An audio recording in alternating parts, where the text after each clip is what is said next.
Mosai tearing this place up, shredding it at the seams. So we're going to get into some of this news here, right? We're hearing about everything, everybody and their mama crying for help. Let me just say it like that. So before we go in, we're going to give all praises to Yahweh, Ba'ashem Yahweh Shai, Ba'ashem Harakah Kodash. Double honors to all the elders and the apostles of Great Millstone, and salutes to all the sincere elect out there. So this is what happened in Canada at the airport, Canada airport. Let's check it out as we do. This is prophecy. We're going to funnel everything through the scriptures. What happened with this? People are asking questions. We now know whose fault it was for the airplane crash at LaGuardia Airport this morning, and it was the air traffic controller. Stop. Stop, truck one, stop. Photos have come out this morning of what the airplane looks like after its crash last night with a fire truck, where everyone was very confused as to what happened. And as you can see here, the front of the airplane was completely torn apart after the crash with the fire truck.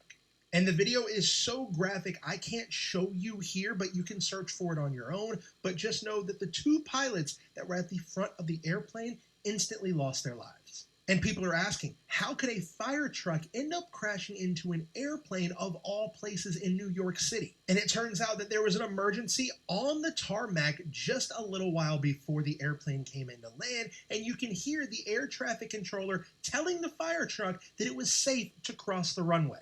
And by the time the air traffic controller told the other planes that were taking off to stop, he apparently did not remember that he had an Air Canada plane coming in and told the fire truck to stop too late. And one of the pilots that lost his life has been identified as 30-year-old Antoine Forrest from Canada, and this all could have been avoided if the air traffic controller never told the fire truck to cross the runway.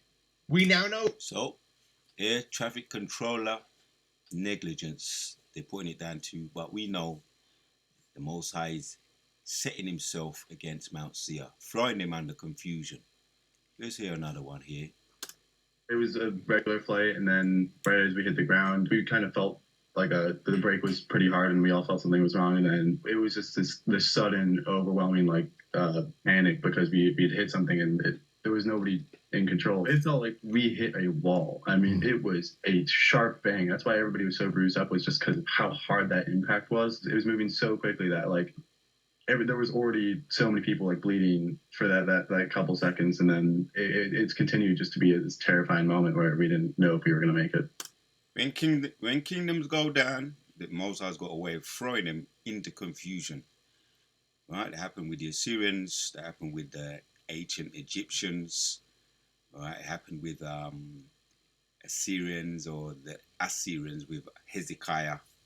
And what is it? One angel destroyed the 144,000 of his military, the Assyrian military. Let's check this out. But I mean, yeah, I'm just in the news.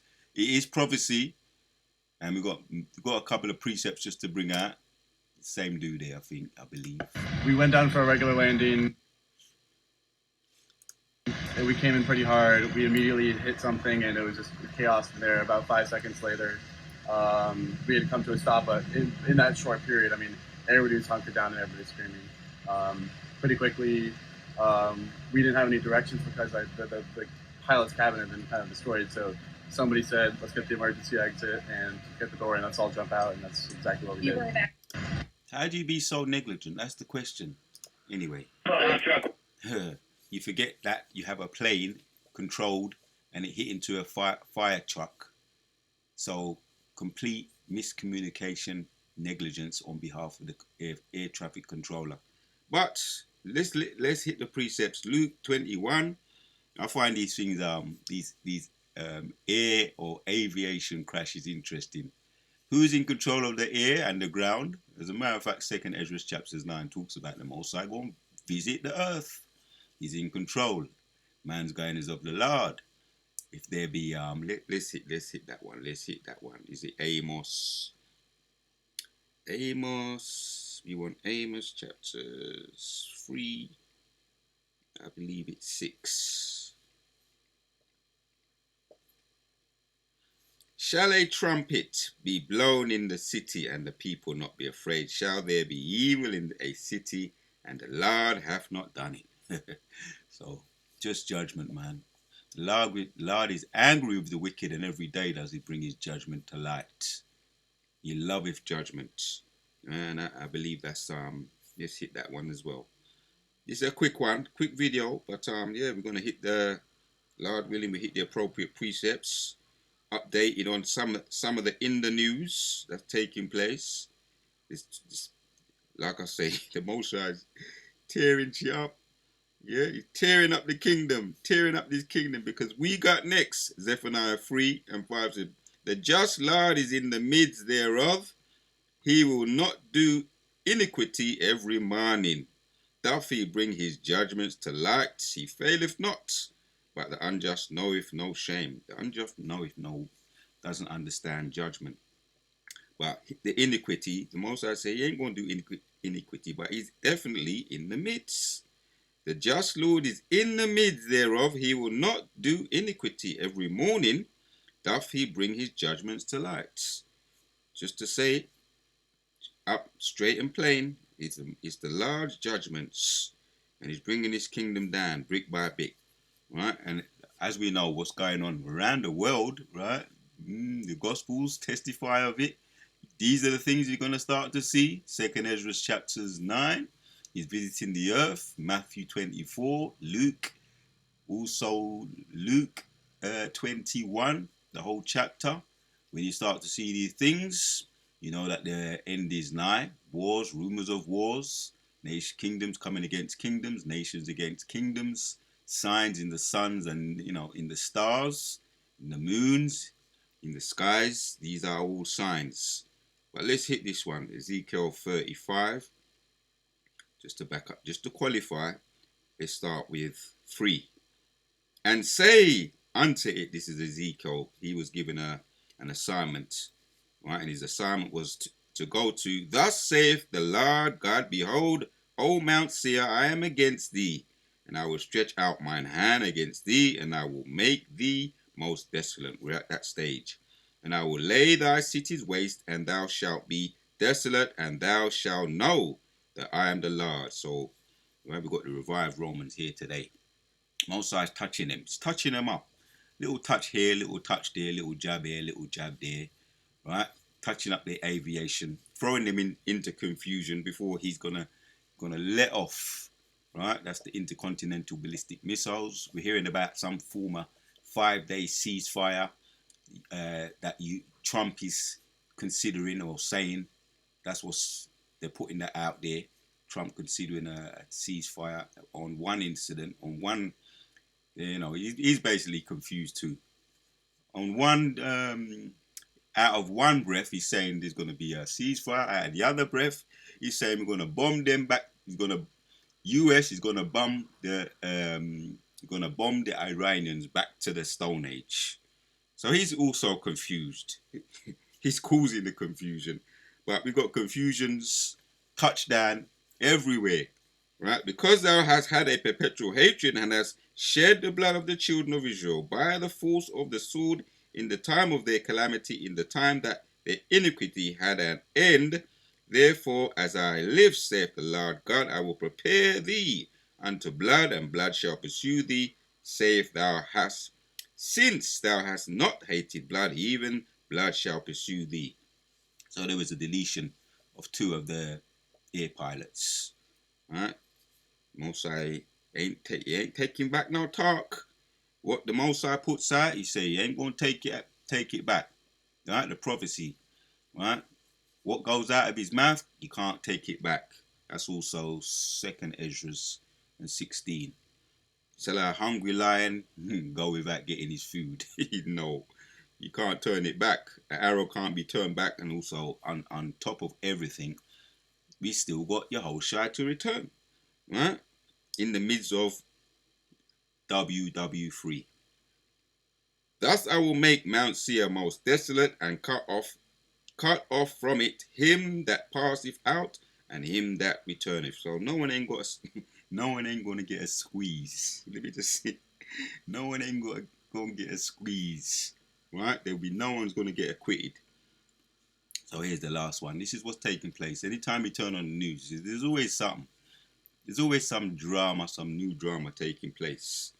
So Isaiah 66, this is what happened to the ancient Egyptians in the time that they had, right, Yashua Allah in their captivity, right? So-called black people as we know it. So-called black people. This is what the Most High did, as well as the 10 plagues, and then eventually deleting his firstborn, Pharaoh's firstborn. So Isaiah 66 and 4 says, I will also choose their delusions. He brought delusions upon them, right? Everything that they detested, everything that they hated, every one of the Egyptians' gods were deleted, undermined, and disrespected. And then eventually, the God himself, his son was deleted, which was Pharaoh, and then he was deleted. I will also choose their delusions and bring their fears upon them, because when I called, none did answer. When I spoke, they did not hear, but they did evil before mine eyes, and choose that in which I delighted not. There you have it. Everything that they detest, everything that they fear, everything that they want to be in denial of, Most High will make it manifest to them. Kala Yehovah, Ba'ashem Yahushai, Ba'ashem Rakah Quadash. Last one. Luke 21 and 25. And there shall be signs in the sun and in the moon. Yep, there shall definitely be signs in the sun and in the moon. Right? And the moon and in the stars, and upon the earth distress of nations with perplexity, and the sea and the waving and waves roaring, men's hearts failing them. Yeah.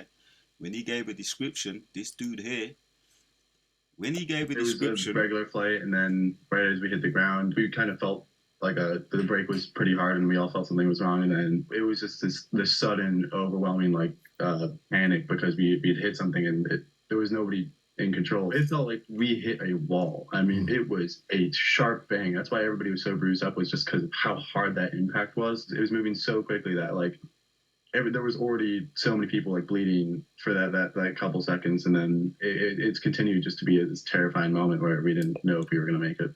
Right, traffic controller doesn't give that the right signals. They crashed into a fire truck. Here you have it. But who's in control of that? Shall a trumpet be blown in the city, and the Lord have not done it? Right, so there be evil in the city, and the Lord have not put mention of it, or know of it. And there shall be signs in the sun and in the moon and in the stars, and upon the earth distress of nations with perplexity. Right, you can be sure they was all perplexed when they smashed. The Most High rammed that plane into a truck. Perplexity, and the sea and the waves roaring, men's hearts failing them for fear, for looking after those things which are coming upon the earth, for the power of the heavens shall be shaken. Right? You know what happened in Hiroshima and Nagasaki in 1945? That the earth was literally shaken. Ammon and Moab, they were shaken up, right? With the chemical war, atomic bomb, and all of that, right? So we got the second woe has passed. The third one is coming. Revelation 11 and 14. The second war has passed, the third one is coming. And then shall they see signs, and man, see the Son of Man coming in the cloud with power and great glory. And on top of that, that's the WW3, the icing on the cake, the grand finale. And when these things begin to come to pass, then look up. He's talking now, it's in red letters, he's talking to his elect. Right? He's talking to his men, his elect. Look up and lift up your heads, for your redemption draweth nigh. We're seeing all of that. All of that. Luke 21 and also Matthew 24. So these men were definitely perplexed, right? And the two of the pilots were deleted, and some took to hospital. But it's just prophecy. That's all it is. Coming around. So lift up your heads, elect. Regular flight, and then right as we hit the ground, we kind of felt like the break was pretty hard, and we all felt something was wrong. And then it was just this sudden, overwhelming panic, because we'd hit something, and there was nobody in control. It felt like we hit a wall. I mean, it was a sharp bang. That's why everybody was so bruised up, was just because of how hard that impact was. It was moving so quickly that like there was already so many people like bleeding for that couple seconds, and then it's continued just to be this terrifying moment where we didn't. Yep, terrifying moment, as Yahushua said, men's hearts failing them for fear and in perplexity. And that the times is coming upon the earth. That time is here. The Wada Yahweh Shai, Kala Yahweh Shai. Until the next one, we out. Yes, the Lord, thy power is turning everything upside down. It's tearing this place apart at the seams. Pure confusion.